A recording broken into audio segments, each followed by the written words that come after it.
The screaming started on Kepler 7 at exactly 3:47 Galactic Standard Time. Commander Velthar was reviewing supply manifests when his communication officer burst into his quarters, purple blood streaming from his secondary breathing slits. "Sir, we're getting distress signals from the outer rim. Something's attacking the mining colonies." Velthar's tentacles curled with worry as he followed the officer to the command center. The massive holographic display showed their sector map, and entire star systems were going dark one by one. Red warning lights blinked frantically as automated distress beacons transmitted their final messages before cutting to static. What kind of weapon could destroy an entire colony in minutes? Velthar asked, his four eyes scanning the tactical readouts. The answer came 3 hours later when the evacuation ship Starward Hope limped into Council space with its hull half melted and crew in shock. Captain Zethka, a veteran of 12, campaigns could barely speak as medical teams carried the survivors to the medical bay. "They came from nowhere," she whispered, her scaled hands shaking. "Black creatures the size of shuttlecraft moving like liquid shadow. Our plasma cannons just made them stronger. Our psychic warriors tried to confuse them. But these things, they learned. They adapted. By the time we fired our third volley, they were already immune." The Galactic Council convened in emergency session as reports flooded in from across the Andromeda sector. The Void Swarm, as xenobiologists quickly dubbed them, consumed everything organic in their path. Worse, they seemed to grow more intelligent with each world they devoured, their tactics becoming more sophisticated with every battle. Admiral Corthan of the Altarian Defense Fleet was the first to engage them directly. His mighty dreadnought, Cosmic Fury, led a squadron of 50 warships into the Bellatrix system, where the swarm was consuming the agricultural worlds that fed 3 billion beings. The battle lasted 18 minutes. "They're like nothing we've faced," Corthan transmitted before his ship exploded in a brilliant flash. "Our quantum torpedoes make them multiply. Our energy shields seem to feed them. They're learning faster than we can adapt our tactics." By the end of the first week, 17 star systems had gone silent. The Council's most advanced civilizations deployed their secret weapons. Reality-bending technology from the Vorten Empire, time manipulation devices from the Chronarch Collective, even dimensional weaponry that could erase matter from existence itself. Nothing worked. The creatures absorbed the exotic energies, integrated the temporal distortions, and somehow made themselves stronger with each new attack.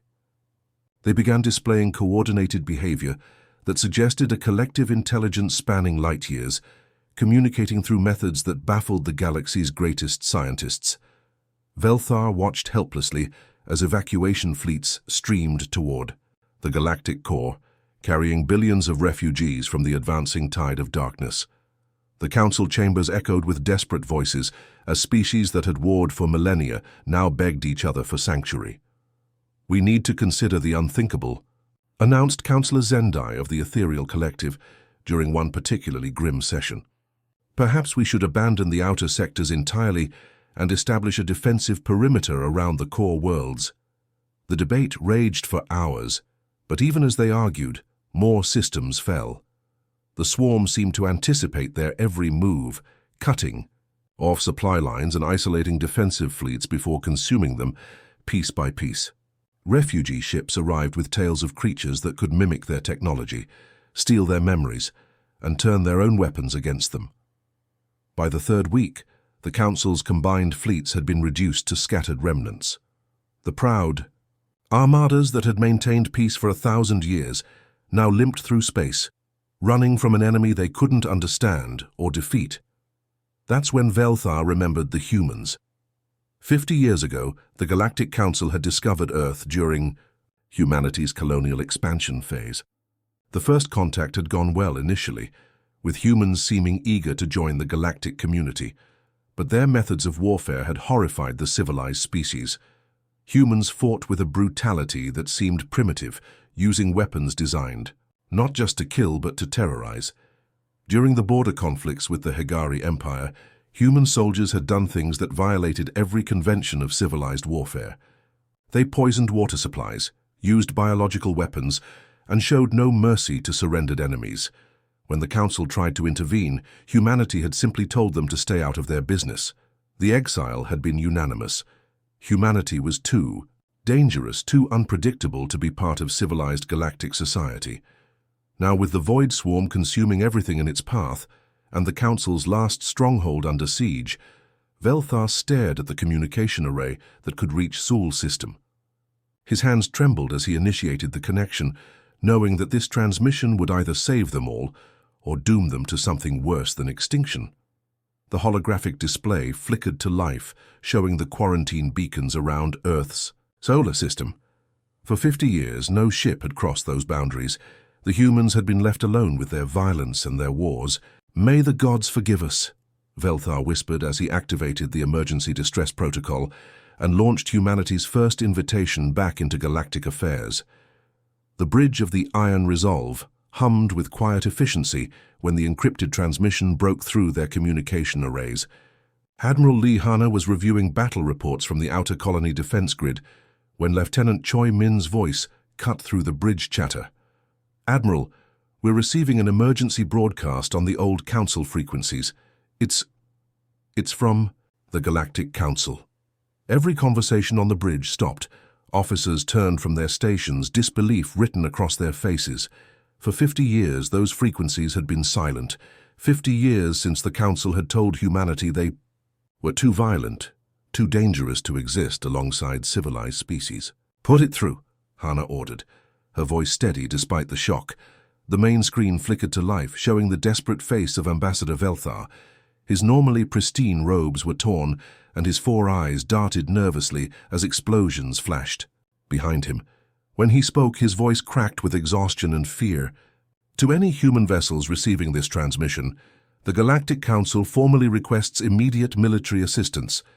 We are facing an enemy unlike anything we have encountered. Our fleets are destroyed, our worlds are falling, and millions die with each passing hour. The Void Swarm adapts to our every weapon, learns from our every tactic. We need your help." The transmission ended with static as another explosion rocked Velthar's command center. The bridge remained silent for several heartbeats before Captain Park Gina spoke up. "Sir, should we respond? After what they did to us?" Hanna remembered the exile clearly. She had been a young lieutenant then, watching as humanity's ambassadors were escorted from Council space under armed guard. The Council had called them monsters, savages who couldn't control their violent impulses. They had been banned from galactic civilization for using weapons deemed too brutal, tactics too ruthless. "Captain Yoon, bring up our intelligence files." "On these Void Swarm creatures," Hanna commanded. The tactical display shifted, showing grainy footage captured by long-range sensors and refugee ships. Black creatures that moved like living nightmares, absorbing energy weapons and adapting to new threats within hours. Hanna watched as entire Council fleets were consumed, their advanced technology turned against them. "They're fighting a thinking enemy," she muttered, studying the patterns. "Something that learns and evolves faster than they can adapt." "Admiral," interrupted Communications Officer Lee Dong, "we're receiving additional transmissions from the Council.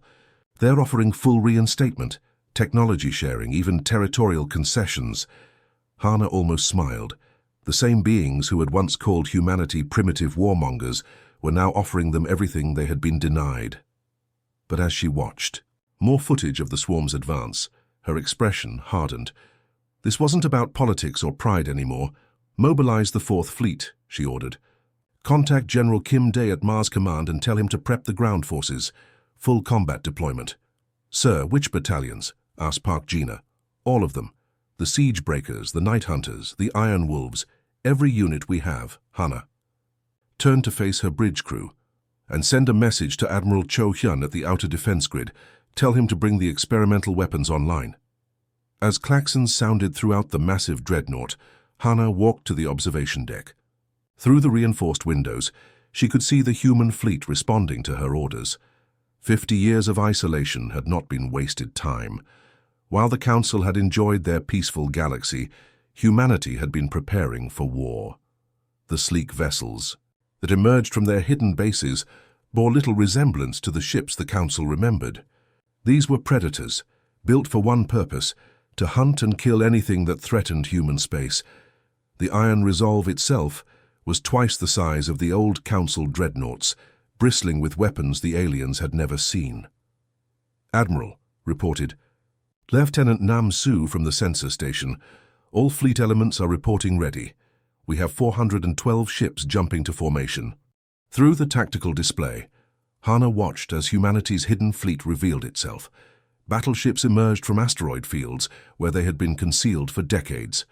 Carrier groups dropped out of hyperspace, their fighter bays launching. Swarms of attack craft, support vessels carrying experimental weapons and technologies that pushed the boundaries of known science.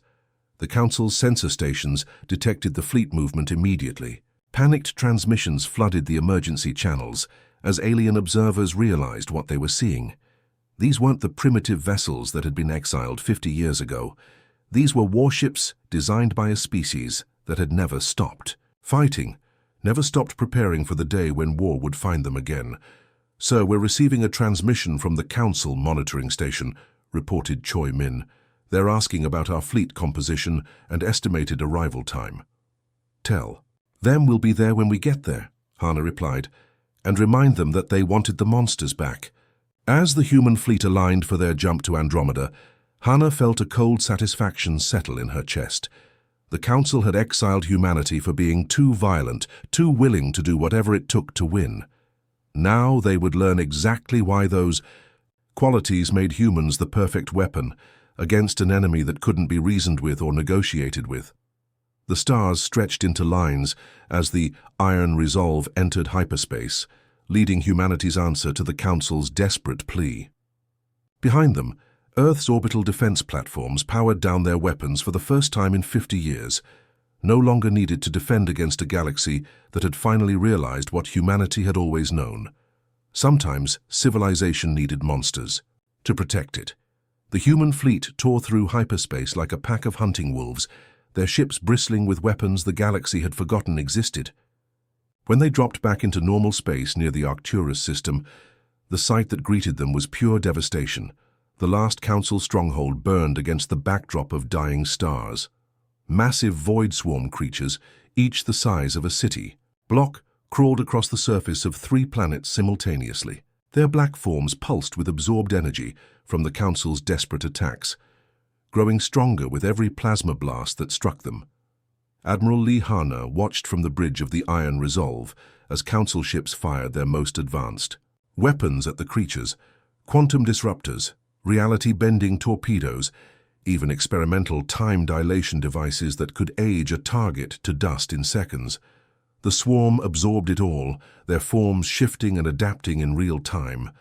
"Pathetic," muttered Captain Park Gina, watching an entire Council battle group get consumed by creatures that had learned to mimic their shield frequencies. "Sir, incoming transmission from Council Command," reported Communications Officer Lee Dong. "Admiral Velthar is requesting immediate tactical coordination." Hana almost laughed. After 50 years of exile, they still thought humans would follow their civilized rules of engagement. "Tell them to clear the orbital space. We're going in." The human fleet spread out in a formation no alien strategist would recognize. While Council forces had always favored elegant, symmetrical battle lines, humanity deployed like a street gang looking for a fight. Fast attack cruisers darted between the larger vessels, carriers launched fighters in chaotic swarms, and heavy battleships moved with the deliberate patience of apex predators. "Launch the drop pods," Hana ordered. Thousands of metallic capsules erupted from the human fleet, screaming through the atmosphere toward the swarm-infested worlds below. Each pod contained a squad of Marines equipped with weapons that made Council observers recoil in horror. Colonel Yun Mina's pod slammed into the surface of Arcturus Prime with enough force to crater the ground. Around her, steam hissed from the pod's cooling vents as she kicked open the door and stepped into hell. The landscape looked like something from humanity's darkest nightmares. Black, writhing creatures carpeted the ground, feeding on the remains of a Council research facility. The air itself seemed alive with microscopic swarm organisms that tried to burrow into any exposed surface. "Alpha Team, sound off," Mina barked into her comm unit. "Rodriguez here, locked and loaded. Sergeant Kim." Reporting, these things are everywhere. Park's team is good to go, Colonel. Permission to light 'em up? Mina smiled grimly inside her sealed combat suit. Her Marines carried weapons that had been banned from warfare for centuries, flamethrowers that burned at temperatures hot enough to melt steel, chemical sprayers loaded with acids that could dissolve organic matter in seconds, and compact nuclear devices that could turn a city block into radioactive glass.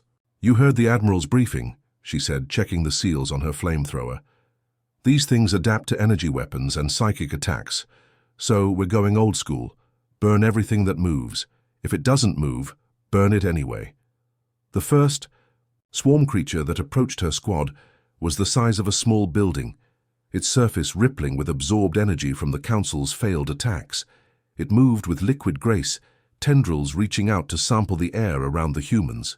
Mina didn't hesitate. She opened fire with her flamethrower, sending a stream of superheated plasma directly into the creature's center mass.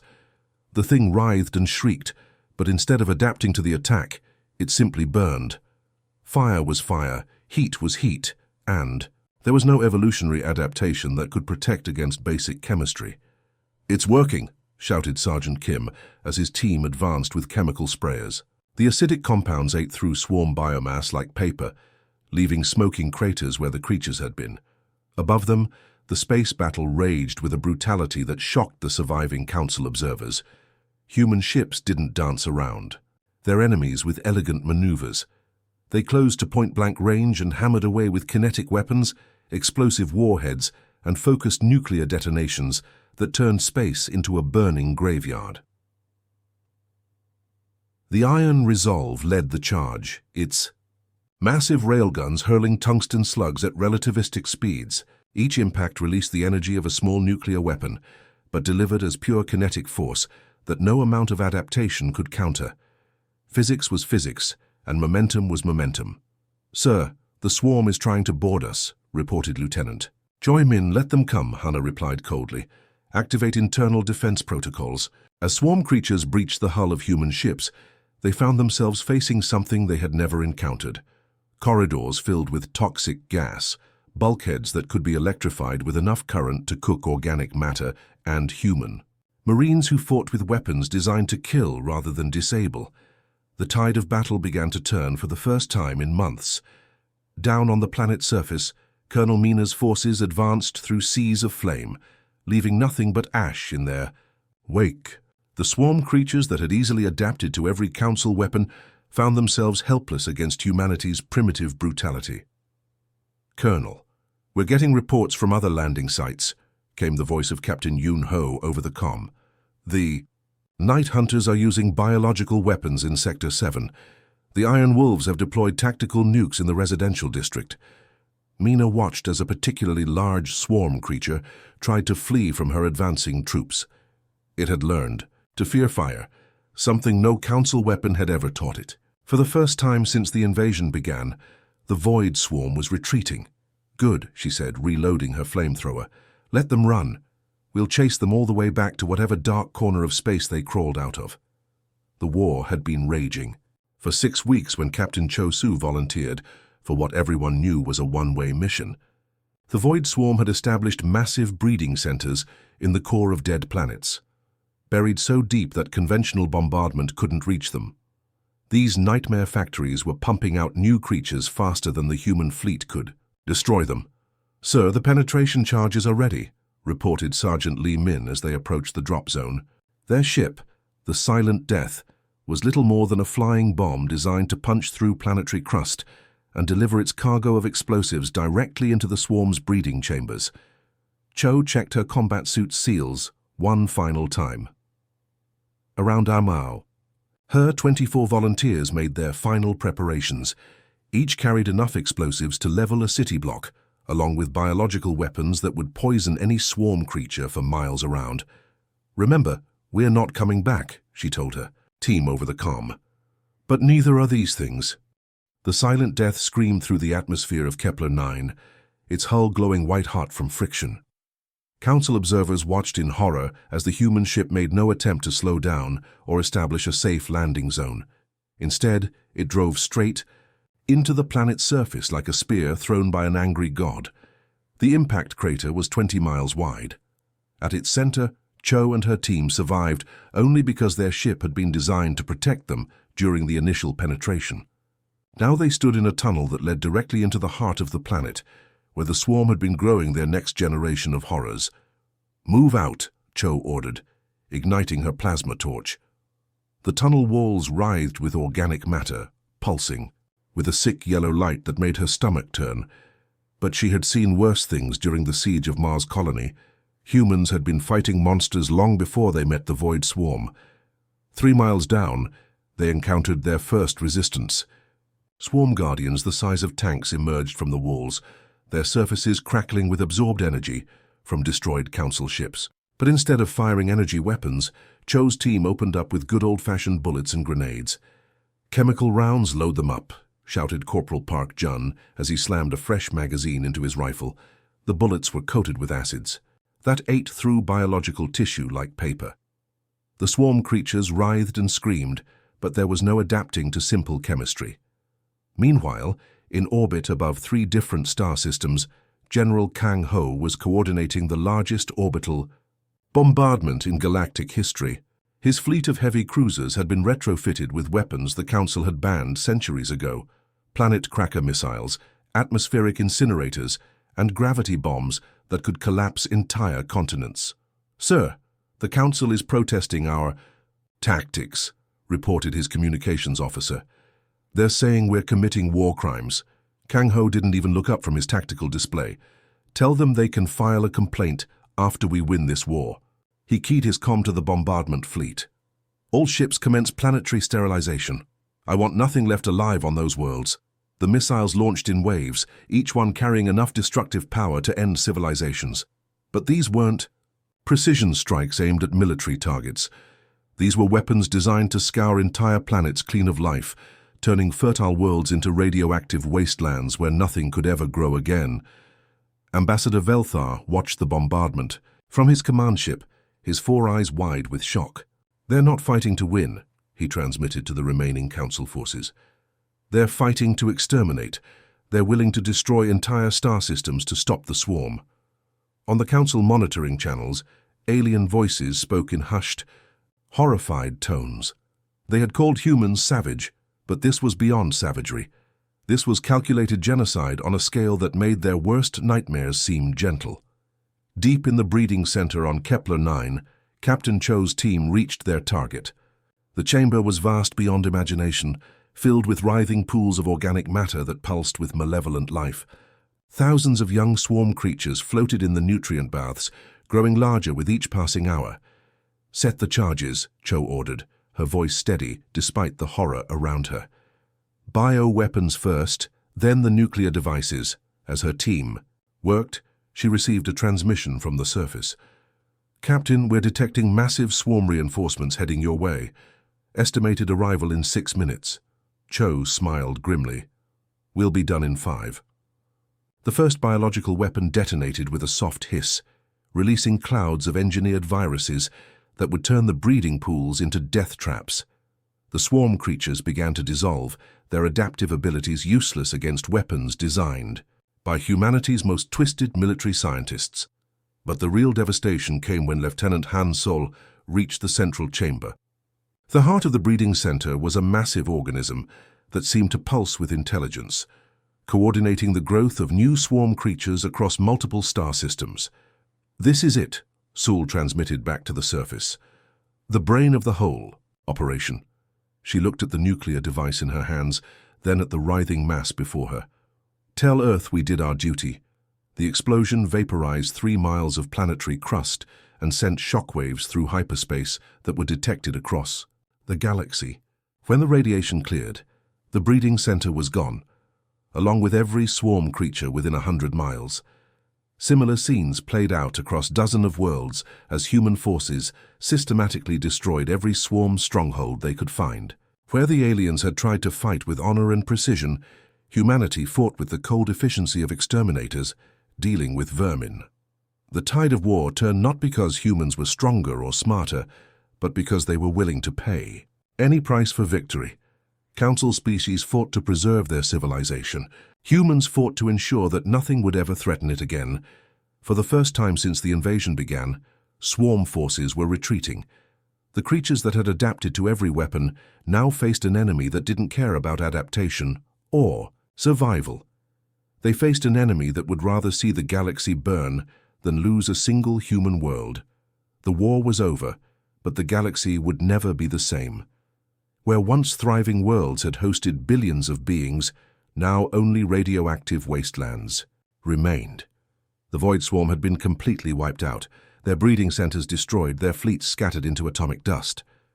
But the cost of victory left entire star systems uninhabitable for the next 1,000 years.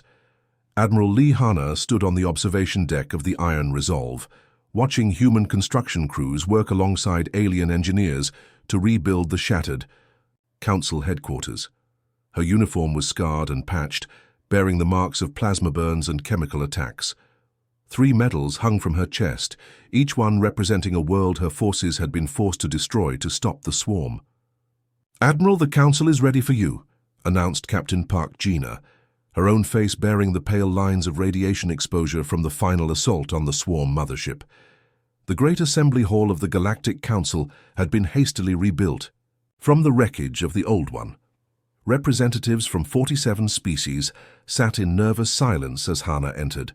Many of them had never seen a human before, and the stories they had heard made them treat her like a walking nuclear weapon. Ambassador. Velthar looked older than his 600 years, his once proud robes replaced by simple work clothes. The war had humbled every species in the galaxy, but none more than those who had started it, thinking they were too civilized to fight dirty. "Admiral Hanna," he began, his voice barely above a whisper. "On behalf of the Galactic Council, I want to thank you for your assistance in dealing with the swarm threat." Hanna said nothing, her cold stare making several delegates shift uncomfortably in their seats. Behind her, Colonel Yoon Mina and General Kim Dae stood like statues, their presence a reminder of the terrible efficiency with which human forces had prosecuted the war. "We know," Velthar continued, "that our methods were insufficient. Your tactics, while unconventional, proved effective where ours failed." "Unconventional?" Hanna's voice was quiet, but it carried across the silent hall like the whisper of a blade. "Is that what you call it when we saved your entire civilization?" The Altarian delegate, a crystalline being whose species had lost 3 worlds to the swarm, leaned forward. "We are grateful, Admiral, but surely you understand our concerns, the weapons you used, the tactics you employed. They violate every principle of civilized warfare." Hanna turned to face the delegate directly. "Your principles got billions of your people eaten alive. Our uncivilized methods got the job done." The uncomfortable silence that followed was broken by Councillor Zendai of the Ethereal Collective. "We have prepared a proposal for humanity's reintegration into galactic society. There would be certain restrictions, of course, monitoring of your weapons development, oversight of your military expansion." "No!" The single word echoed through the chamber like a gunshot. Every delegate turned to stare at Hanna, who stood unmoved by their shocked expressions. "I'm sorry?" Velthar asked. "I said no," Hanna repeated. "You called us monsters once. You exiled us for being too violent, too savage for your civilized galaxy. You quarantined our entire species because we fought wars the way wars are supposed to be fought, to win." She began walking slowly around the chamber, her boots clicking on the polished floor. "For 50 years, you ignored us. 50 years while we built fleets, developed weapons and prepared for the day when something would come for us. And when that day finally came, when your enlightened civilization was getting devoured by nightmares from the void, who did you call?" "Admiral," Velthar said desperately, "we admit our mistakes. We want to make amends." Hanna stopped walking and turned to face him. "We'll return to the galactic community, but on our terms. No quarantine zones around human space, no restrictions on our weapons or our fleets. Equal representation on the Council, not the observer. Status you offered us before." The delegates exchanged nervous glances. The Vorthan Empire's representative, a slug-like creature with poisonous breath, spoke up. "Surely you understand that some oversight is necessary. Your species has demonstrated a concerning willingness to use extreme measures. Extreme measures that saved your lives, General Kim Day interjected, speaking for the first time. Every world we glassed was already lost to the swarm. Every weapon we used was necessary to stop them from adapting. But the civilian casualties, began another delegate. Were already dead, Colonel Yoon Mina cut him off. The swarm doesn't take prisoners. They consume everything. We didn't create those casualties, we avenged them. Hana raised her hand for silence. Let me make something clear to all of you. Humanity didn't ask to be the galaxy's saviors. You made us into weapons when you cast us out.